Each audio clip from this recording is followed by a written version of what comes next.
Salam Jeda 3 menit. Saudara-saudariku, hari ini 8 Agustus kita memperingati Santo Dominikus, imam pendiri Ordo Pengkhotbah. Dalam Injil Matius 15 ayat 1 sampai dengan 2, dilanjutkan 10 sampai dengan 14, dikisahkan tentang interogasi orang-orang Farisi dan para ahli Taurat dari pusat Yerusalem terhadap gerakan Yesus yang dianggap melanggar adat istiadat Yahudi. Kedatangan mereka merupakan tindakan inspeksi resmi. Tindakan tidak mencuci tangan sebelum makan merupakan kasus pelanggaran serius terhadap dua hal sekaligus, yaitu adat istiadat nenek moyang dan peraturan tentang kenajisan. Bagi mereka, persoalan mencuci tangan sebelum makan bukan hanya persoalan higienis, melainkan persoalan ritus keagamaan.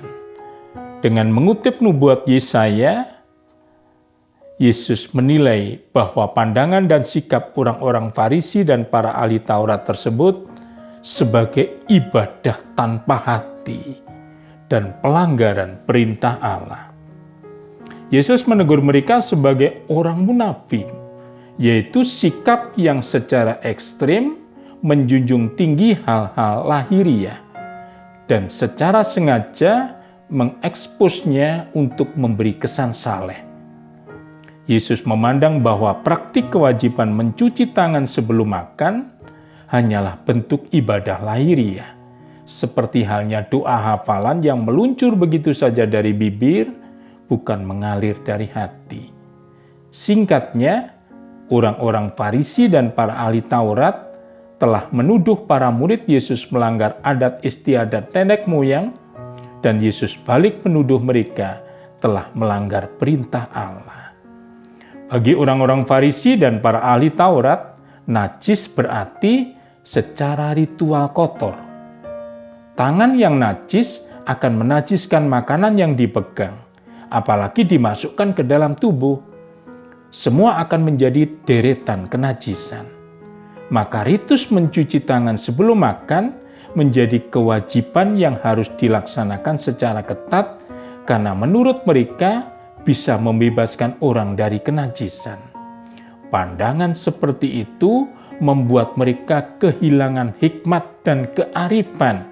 Lihat Yesaya 29 ayat 14. Sebab orang bisa saja secara lahiriah bersih, tetapi secara batiniah kotor.